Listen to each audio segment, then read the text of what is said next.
할렐루야. 예, 은혜 아니면 귀한 찬양 불러주셨는데, 은혜 아니면 창립 75주년을 맞이하는 오늘의 우리의 고백이 되하리라 믿습니다. 1947년 1월 15일 소래 전매청 구청살 예배당으로 30여 명이 첫 예배를 드림으로 시작된 교회가 지금은 1051세대 2567명의 교인을 자랑하는 큰 교회로 성장하였습니다. 하나님의 은혜라 고백하지 않을 수 없습니다. 제가 10년 전에 우리 노년교회 65년사를 발간하면서 발간사에 그런 내용을 썼습니다. 이 교회를 세우신 분도, 6.25 전쟁으로 인하여서 교인들이 다 흩어져고 예배당이 파괴된 가운데서 다시 회복시키신 분도, 지역사회를 선도하는 중심기관으로 우뚝 서게 하신 분도, 1400평에 이른 큰 성전을 짓도록 이끄신 분도, 30명으로 시작된 교회가 그 당시 2500여 명의 교인을 자랑하는 교회로 성장하게 하신 분도 하나님이시다, 이런 고백을 하였습니다. 그렇습니다. 하나님이 하셨습니다. 그게 하나님의 은혜입니다. 오늘 본문 10절 보면 자기 잔치를 책임지고 있는 연회장이 사람마다 먼저 좋은 포도주를 내고 취한 후에 낮은 것을 내거늘 그대는 지금까지 좋은 포도주를 두었도다, 이렇게 말한 것이 나옵니다. 전에는 질이 낮은 포도주가 나왔었는데 이제 좋은 품질의 맛있는 포도주가 나왔다는 얘기입니다. 이전에 공급되었던 어떤 포도주보다 품질이 뛰어난 포도주를 마시게 되었다는 것입니다. 어떻게 이것이 가능하였느냐? 주님이 계셨기 때문입니다. 우리 교회도 마찬가지입니다. 30명이 모이던 작은 교회가 75년 만에 큰 교회로 성장하였습니다. 어떻게 이것이 가능하였느냐? 주님이 계셨기 때문입니다. 오늘 본문에 일어난 사건, 우리가 잘 아는 가나의 혼인잔치집에서의 기적을 얘기하고 있는데, 이 사건이 일어나게 된 배경을 알려준 말 바로 3절에 나옵니다. 포도주가 떨어진지라 그랬습니다.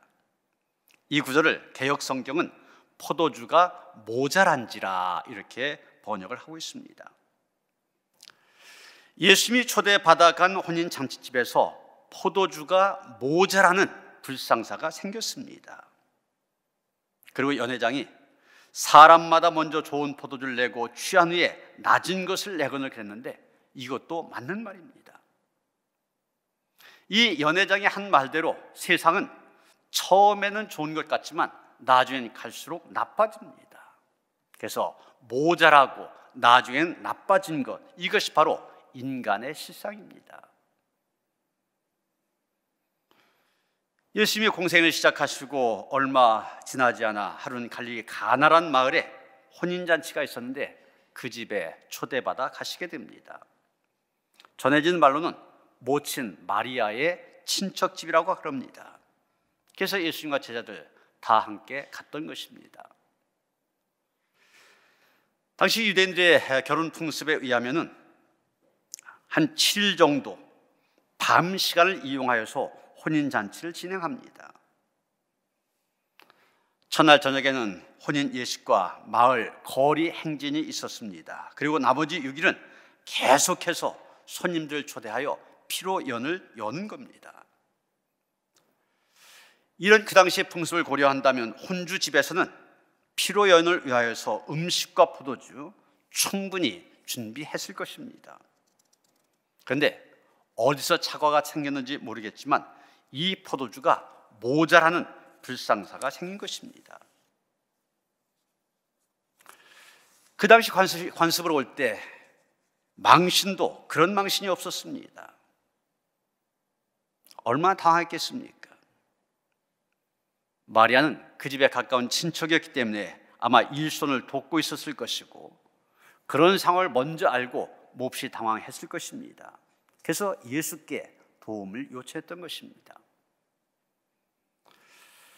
이런 사람들 가만히 보면 사람들이 다 자기 힘으로 잘 살아가는 것처럼 보이지만, 또 잘 살아갈 것처럼 보이지만 다 이런 식입니다.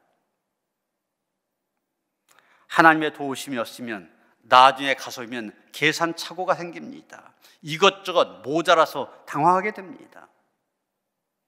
나름대로 잘해본다고 했지만 내일을 장담할 수 없는 것, 그것이 바로 우리의 인생입니다. 그래서 9절에 나오는 이 연회장의 말대로 세상 처음에는 좋은 것 같지만 나중엔 갈수록 나빠집니다. 그래서 결국은 죽고 망하게 되는 거 아닙니까? 그래서 인생을 가리켜서 생로병사, 인생의 사고라고 그러지 않습니까? 생로병사, 또 인생무상, 이렇게 말합니다. 이렇게 삶을 볼 때 모든 것 다 가진 것처럼 보여도 그런 삶도 불안정합니다. 뭔가 모자란 것이 있고 나빠지게 되어 있습니다. 성경은 누누이 이런 인생의 실상을 깨닫도록 촉구하고 있습니다. 야고보서 4장 14절 16절 말씀입니다. 내일 일을 너희가 알지 못하는도다. 너희 생명이 무엇이냐? 너희는 잠깐 보이다가 없어지는 안개니라. 이제도 너희가 허탄 자랑을 하니 그러한 자랑은 다 악한 것이라, 이렇게 말하고 있습니다. 욥 역시 인생의 시련 가운데 인생의 실상을 깨닫고 이렇게 고백합니다. 나는 썩은 물건에 낡아짐 같으며 좀먹은 의복 같으니이다. 아무리 좋은 물건이라도 세월이 가면 낡아집니다. 브랜드가 있는 명품 옷이라 할지라도 그것을 입든 아니면 장롱에 그냥 걸어두든 시간이 가면 헌옷이 되어집니다. 우리 인생 그와 똑같다는 얘기입니다. 누가복음 12장 16절 이하에 보면은 어리석은 부자의 얘기가 나오고 있습니다. 그 당시 농경사회다 보니까 부자라 할지라도 농사를 지었습니다. 소출이 너무 많아 창고를 늘리고 또 저장을 합니다. 기분이 좋아진 이 사람, 요즘 말로 하면 이런 식의 독백을 합니다. 이제 노후 준비 잘 끝냈으니 편히 먹고 쉬며 즐기자. 그러나 20절 가서 보면 하나님 뭐라고 말씀하십니까? 하나님은 이르시되 어리석은 자여, 오늘 밤에 내 영혼을 도로 차리지니 그러면 내 준비한 것이 누구의 것이 되겠느냐? 아무리 세상에서 많은 것을 소유하고 누리라 할지라도 하나님이 없으면 소용이 없다는 것입니다. 그 영혼이 구원받지 못하면 아무것도 아닙니다. 이래저래 인생은 하나님 없이는 모자랄 수밖에 없고 나빠질 수밖에 없습니다. 우리는 바로 이런 인생의 실상, 세상의 실상을 깨달아야만 됩니다. 바로 이런 인생 속에 주님이 찾아오신 것입니다. 그리고 물이 포도주로 변한 기적을 일으키십니다. 모자람의 문제를 해결하시고 항아리를 가득 채우시는, 포도주로 가득 채우시는 그런 기적을 행하셨습니다. 그런데 이 기적, 의미가 있는 기적입니다. 하나님께서 하시는 변화를 드러내고자 하는 그런 기적. 그래서 요한복음에서는 기적이란 말 쓰지 않고 표적이란 말 씁니다. 이 표적이 가져온 변화 크게 세 가지입니다. 첫째로 쓸모없는 것이 유용한 것, 쓸모 있는 것으로 변했습니다. 여러분, 표면적으로 볼 때 이 기적, 이 표적의 가장 두드러진 변화, 물이 변하여 포도주가 된 거 아닙니까? 유대인들은 외출하고 돌아오면 손과 발을 씻었습니다. 이게 정결 예식입니다. 당시 사람들 주로 샌들을 신었고 길들이 비포장이다 보니 손발이 쉽게 더러워집니다. 그래서 현관에 물을 담아놓은 항아리를 항상 놓아두었습니다. 들어올 때마다 꼭 씻고 들어오도록 하였습니다. 오늘 본문에 보면 물 2-3통을 담을 수 있는 항아리 6개가 이 잔치집에 준비되어 있었습니다. 그 잔치에 참여한 사람들 손발을 씻도록 준비했던 것입니다. 그런데 주님께서는 이 물, 손발을 씻는 데 쓰여진 하찮물입니다. 그런 물을 귀한 포도주로 바꿔주신 것입니다. 그 하찮물이 결혼잔치에 없어서는 안 되는 소중한 포도주로 변한 것입니다. 마태복음 21장 42절에 보면 예수께서 구약을 인용하여 이렇게 말씀하신 것을 보게 됩니다. 너희가 성경에 건축자들의 버린 돌이 모퉁이의 머릿돌이 되었나니 이것은 주로 말미암아 된 것이요 우리 눈에 기이하도다 함을 읽어본 일이 없느냐. 쉽게 말하면 사람들이 하찮다고 해서 쓸모없다고 생각해서 버린 것, 주님께서 그거 돌에 손을 대시니 건축물 가운데 가장 요긴한 모퉁이의 머릿돌이 되었다는 것입니다. 그렇습니다. 이 말씀 그대로 주님께서 표적을 행하시면 쓸모없는 것들이 요긴한 것이 되어집니다. 쓸모없던 사람들이 없어서는 안 될 사람들이 되어집니다. 이런 일 성경에도 또한 우리 주변에도 너무 많이 일하고 있습니다. 여러분, 베드로 갈릴리의 어부였습니다. 건축자가 버린 돌처럼 어부, 누가 주목한 사람입니까? 그 누구도 주목하지 않던 사람이었습니다. 그런데 그런 베드로에게 주님께서 손을 대셨습니다. 그랬더니 가장 요긴한 주님의 수제자요 초대교회 최고의 지도자가 되었습니다. 베드로와 쌍벽을 이루는 바울, 이 사람은 심지어 교회를 박해하던 사람입니다. 믿는 사람들 박해하는 데 앞장섰던 사람입니다. 그러나 그에게도 주님께서 손을 대셨습니다. 그랬더니 가장 요긴한 이방인의 사도요 기독교 신학의 초석을 놓은 초대교회 대신학자가 되었습니다. 이제 3부 예배 때 월드비전 조명환 회장께서 오셔서 간증을 겸한 설교를 해주시게 됩니다. 지난주에 이분에 대해서 말씀을 드렸었죠. 이분 별명이 꼴찌 박사입니다. 그래서 자기가 자기 인생에 대해 쓴 책의 제목도 꼴찌 박사입니다. 바로 이 꼴찌 박사, 이 말 속에 이분의 삶이 요약되어 있습니다. 꼴찌의 인생이 박사가 되었다. 그것도 세계적인 박사가 되었다는 것입니다. 어떻게 그럴 수가 있느냐? 주님께서 손을 대셨기 때문이다. 이것이 바로 이분의 간증의 핵심입니다. 이 꼴찌 박사님에 대한 생각을 이렇게 하다 보니까 저도 꼴찌 가까울 때가 있었더라고요. 이제까지 한 번도 공개한 적이 없는 내용인데, 제가 중학교에 들어가서 첫 번째 시험을 봤는데 저희 반 학생이 70명이었습니다.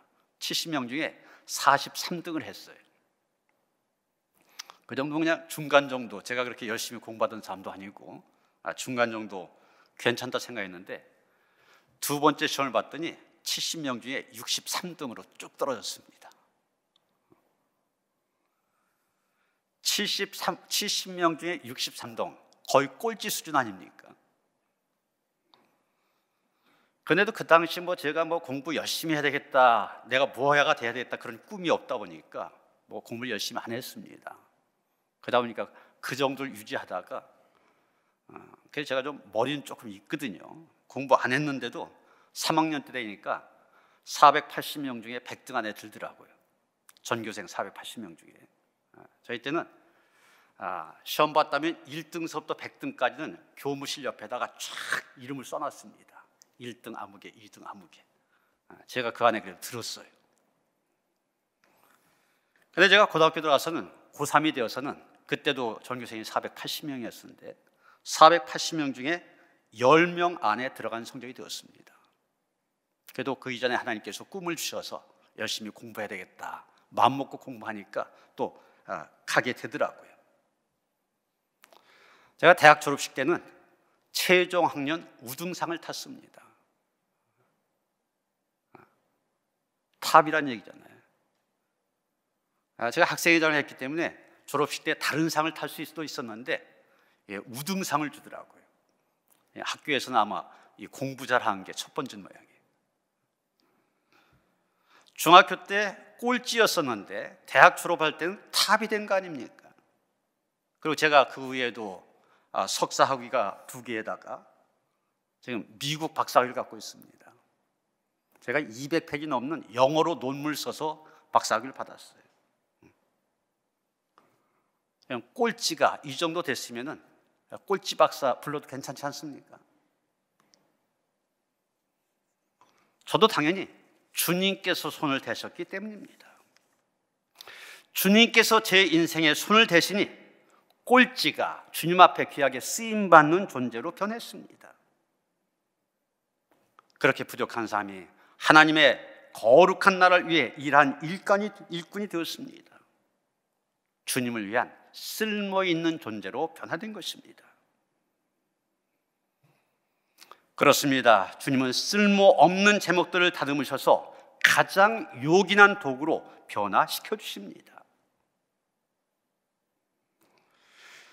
두 번째, 염려가 기쁨으로 변화했습니다. 전라도에 가면은 이 잔치를 벌린다 하면 없어서는 안 된 요리로 홍어회라는 게 있습니다. 좀 이 홍어회가 다르지 않습니까? 흑산도에서 잡은 싱싱한 홍어를 발효한 독특한 음식인데 처음 먹으려고 하는 사람들 이게 아주 냄새가 좀 특별합니다. 그래서 먹기 힘들지만 그 맛에 길들여진 사람들 그 어떤 생선회와 비교할 수 없을 정도로 매료가 되어집니다. 코끝이 찡하고 톡 쏜 맛, 상큼함. 그래서 고급 음식에 속한 겁니다. 그래서 전라도 사람들은 이 잔치의 수준과 품위를 홍어회의 맛으로 가늠을 합니다. 홍어회가 고급스럽고 맛있으면 야, 잔치 준비 참 잘했다 이렇게 평가합니다. 그런데 홍어회가 별로다 그러면 잔치 시원치 않은 것으로 평가한답니다. 그래서 이 홍어회가 빠진 잔치 음식 전라도에서는 상상도 할 수가 없습니다. 여러분, 유대인들은 어땠었냐? 유대인들은 홍어회가 아니라 포도주를 가지고 그 잔치를 평가했습니다. 고급 포도주요, 맛있는 포도주가 나오면 손님들 이 잔치 참 훌륭하다 평가했습니다. 그러나 포도주의 품질이 시원찮고 맛이 없으면 이 잔치 별로야 이렇게 얘기합니다. 그런데 오늘 보면 이 잔치에 아예 포도주가 떨어졌습니다. 모자라서 다 없어진 겁니다. 그런데 주인 염려가 얼마나 컸겠습니까? 기쁨으로 가득 차야 될 잔치가 걱정과 염려로 가득 차게 되었습니다. 그런데 그 자리에서 주님께서 표적을 행하신 것입니다. 물이 포도주로 변화했는데 보통 포도주가 아닙니다. 10절 다시 보면 사람마다 먼저 좋은 포도주를 내고 취한 후에 낮은 것을 내거늘 그들은 지금까지 좋은 포도주를 두었도다. 다시 말해서 지금까지 먹던 포도주보다 훨씬 품질이 좋은 고급의 포도주였다는 것입니다. 잔치에 참석한 사람들마다 이 포도주 맛에 반해서 칭찬이 이만저만이 아닙니다. 여러분, 주인이 얼마나 기뻤겠습니까? 잔치에 참석한 사람들도 그 좋은 포도주를 맛보니 얼마나 즐거웠겠습니까? 그 잔치에 기쁨이 가득하게 된 것입니다. 그렇습니다. 염려와 근심 그리고 걱정이 변하여 기쁨이 되었습니다.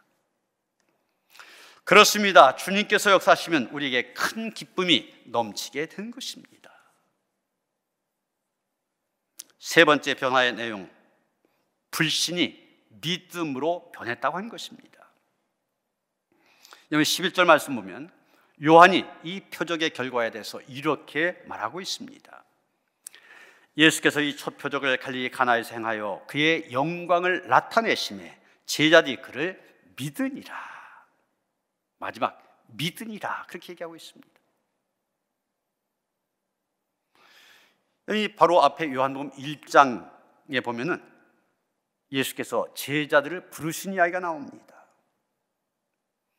먼저 세례 요한을 따르던 두 사람이 예수님의 제자로 부르심을 받았습니다. 그리고 그 중에 한 사람 안드레의 소개로 베드로가 또 주님의 제자로 부르심을 받게 됩니다. 그리고 빌립과 나다헬 또 주님을 만나 제자가 되었습니다. 아마도 이 5명의 제자가 지금 예수님과 함께 가나의 혼인잔치 자리에 참여했을 것이다 이렇게 생각할 수 있습니다. 그런데 이 5사람 나를 따르라는 예수님의 명령에 순종해서 예수님을 따르긴 했지만 아직은 예수님이 어떤 분이신지도 잘 몰랐고 예수님을 하나님의 아들로 믿는 그런 자리까지 나아가지 못했던 것으로 보여집니다.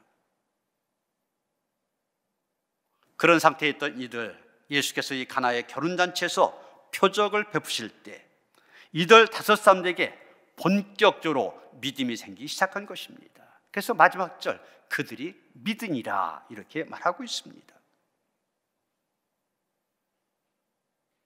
여러분, 주님께서 표적을 행하신 이유는 우리가 그걸 보고 야, 예수님 대단한 사람이다 칭찬하라고 하신 것이 아닙니다. 주님의 표적은 우리로 하여금 더 큰 믿음을 갖게 만듭니다. 주님께서 내 인생에 오셔서 놀라운 역사를 일으키시게 되면 이를 경험한 나는 더 큰 믿음을 가지고 주님 앞에 나아가게 되는 것입니다. 오늘 본문을 자세히 보면 주님께서 표적을 행하실 때 그 가운데 사람들의 참여가 있었던 것을 보게 됩니다. 우선 마리아가 나오고 그 다음에 그 집에 하인들이 나옵니다. 이 사람들이 주님의 표적을 행하는데 동참하게 된 겁니다. 어떻게 보면 이들이 아니면 이 표적 일하지 못할 수도 있습니다.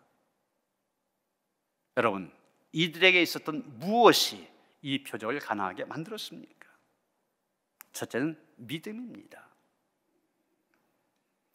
오늘 본문을 자세히 살펴보면 마리아의 믿음이 오늘의 표적을 일으킨 제1의 원인임을 알게 됩니다. 3절 보면 포도주가 떨어진지라 예수의 어머니가 예수에게 이르되 저들에게 포도주가 없다 하니 이렇게 되어 있습니다. 현대 성경이면 이 본문 이렇게 번역하고 있습니다. 그런데 잔치를 한 도중에 포도주가 떨어지자 예수의 어머니가 이 문제를 예수께 의논하였다. 다시 말해서 마리아는 이 문제를 예수와 의논하면 해결될 것이다 믿은 것입니다. 이 믿음이 있었던 거예요. 한 걸음 더 나아가 5절에 보면 그의 어머니가 하인들에게 이르되 너희에게 무슨 말씀을 하셨는지 그대로 하라 하니라 이렇게 되어 있습니다. 다시 말해서 마리아는 아들 예수와 의논한 다음에 더 큰 믿음을 갖게 되었다는 것입니다. 그래서 확신에 차서 하인들에게 말합니다. 너희들 이분이 뭐라 하든지 그대로 따르라. 구체적인 방법이나 또 내용은 모르겠지만 예수님께서 손을 대시면 될 줄로 믿은 것입니다. 여기서 4절이 중요한 의미가 있습니다. 예수께서 이시되 여자여 나와 무슨 상관이 있나이까 내 때가 아직 이르지 아니하였나이다. 여러분, 예수님 무슨 의도로 이런 말씀하셨겠습니까? 주님께서는 이 집에서 표적을 행하실 생각이 없으시다는 것입니다. 내가 본격적으로 표적을 통한 사역을 펼칠 때가 아직 아니라 판단하고 계셨다는 얘기입니다. 그런데 마리아의 믿음이 주님의 이런 판단까지도 바꾸어 놓았습니다. 주님의 계획까지도 바꾸어 놓은 겁니다. 그래서 내 때가 아니라고 하시면서도 그때 표적을 행하신 겁니다. 1500년 초에 12살 된 마틴 루터, 부모를 떠나 혼자 아이슬레벤에서 하숙을 하며 공부를 하고 있었습니다. 루터는 교회 성가대에 들어가고 싶었습니다. 그래서 연습실 바깥에서 성가대원들이 연습한 것 듣고 따라서 합니다.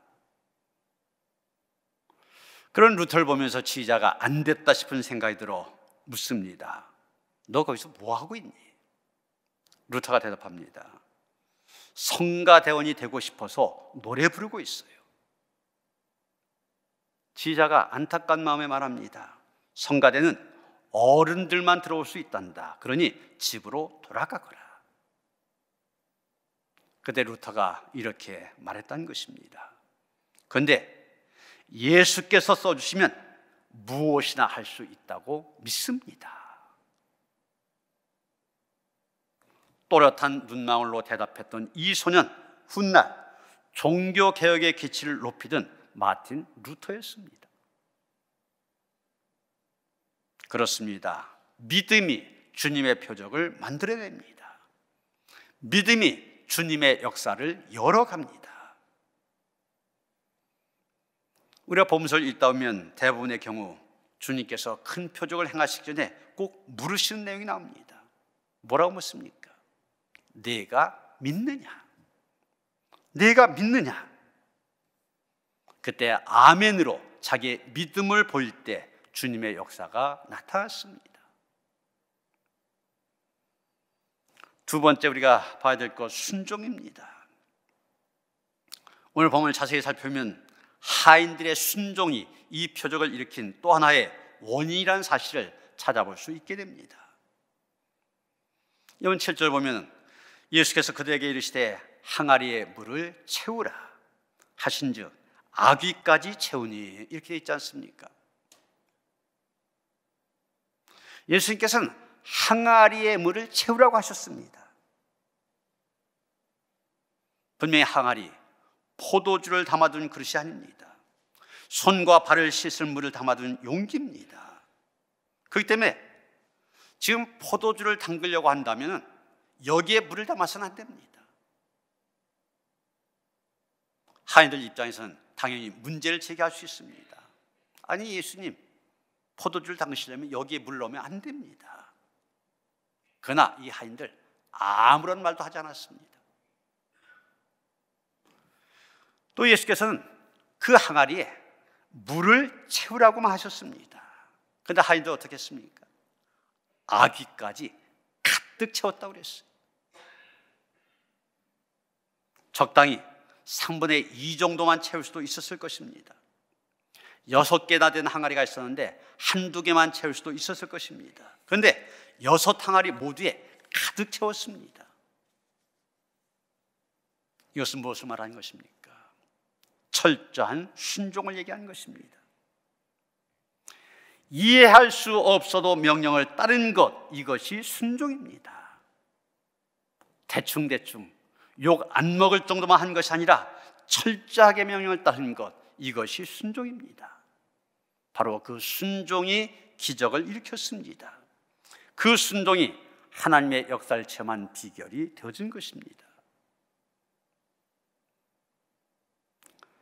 멕시코에 사는 어떤 부족들은 믿는다는 말과 순종한다는 말 하나의 단어를 가지고 두 가지 의미를 다 얘기한다는 겁니다.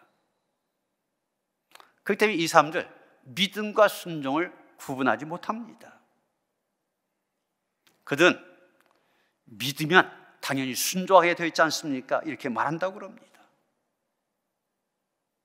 그렇습니다. 믿음과 순종은 따로따로가 아닙니다. 믿으면 순종하게 되었습니다. 노아는 홍수라는 것이 무엇인지도 몰랐을 때 방주를 만들라 하나님의 명령을 받았습니다. 두말 할 것 없이 순종하였습니다. 왜요? 하나님을 믿었기 때문입니다. 한 흑인 설교자가 있었는데 순종의 의무 이런 제목으로 설교하면서 다음과 같은 말을 하였습니다. 만약 주님께서 저더러 돌담을 뛰어 넘어야 한다고 말씀하신다면 저는 그대로 순종할 것입니다. 뛰는 것은 제가 할 일이고 넘게 해준 것은 하나님께 속한 일이기 때문입니다. 순종이란 하나님의 명령을 이해하며 그의 뜻을 따르며 우리 자신을 하나님의 통치에 맡기는 것입니다. 그 순종의 대가로 우리에게 주어지는 것이 축복입니다. 순종할 때 모자람이 채워지는, 오히려 가득 넘치는 풍성함의 복을 받게 된 것입니다. 사랑하는 성도 여러분, 우리의 인생은 늘 모자람과 부족함의 연속 속에서 살아가게 됩니다. 이 모자람과 부족함의 자리에서 우리는 오히려 놀라우신 하나님의 역사를 체험할 수 있습니다.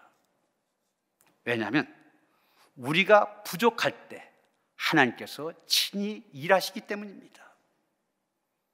그렇습니다. 내 능력이 부족할 때, 모자랄 때, 그때가 바로 하나님이 일하실 때입니다. 예수님은 베드로 일행이 밤새도록 그물을 내렸지만 물고기 한 마리 잡지 못할 때 그때 나타나셔서 그들로 하여금 엄청나게 많은 고기를 잡게 해주셨습니다. 사르밧 과부에게 먹을 것이 바닥났을 때 하나님께서는 엘리야를 통하여 먹을 것을 풍성하게 공급해 주셨습니다. 그러게 여러분, 우리의 인생의 바닥은 오히려 채워주시는 하나님의 손길을 경험할 수 있는 좋은 기회가 되어집니다. 우리의 모자람과 우리의 부족함은 바로 하나님의 기적을 체험할 수 있는 좋은 기회가 될 수 있습니다. 우리가 마리아와 하인들처럼 믿음과 순종으로 나아갈 때 물을 포도주가 되게 하신 주님께서 모자람을 풍성함으로 채우시는 은혜, 그 기적을 우리의 삶 속에서 경험하며 살아가는 그런 성도들 되어주시기를 주님의 이름으로 축원합니다. 우리 주님, 우리의 모자람, 우리의 부족함 속에 찾아오셔서 우리를 은혜로 가득 채우신 분이심을 다시 한번 깨닫고 고백할 수 있게 하시니 감사를 드립니다. 우리가 세상을 살아가면서 수없이 이 모자람과 부족함 때문에 낙심하고 실망할 때가 많이 있는데 그때마다 우리의 눈을 들어 주님을 바라보게 하여 주시옵소서. 그때 찾아오시는 주님을 볼 수 있게 하시고 주님의 은혜를 경험할 수 있게 하여 주시옵소서. 그래서 그 은혜 안에 거하는 성도들 되게 하시옵소서. 예수 그리스도 이름 받들어 기도하여 싸움나이다. 아멘.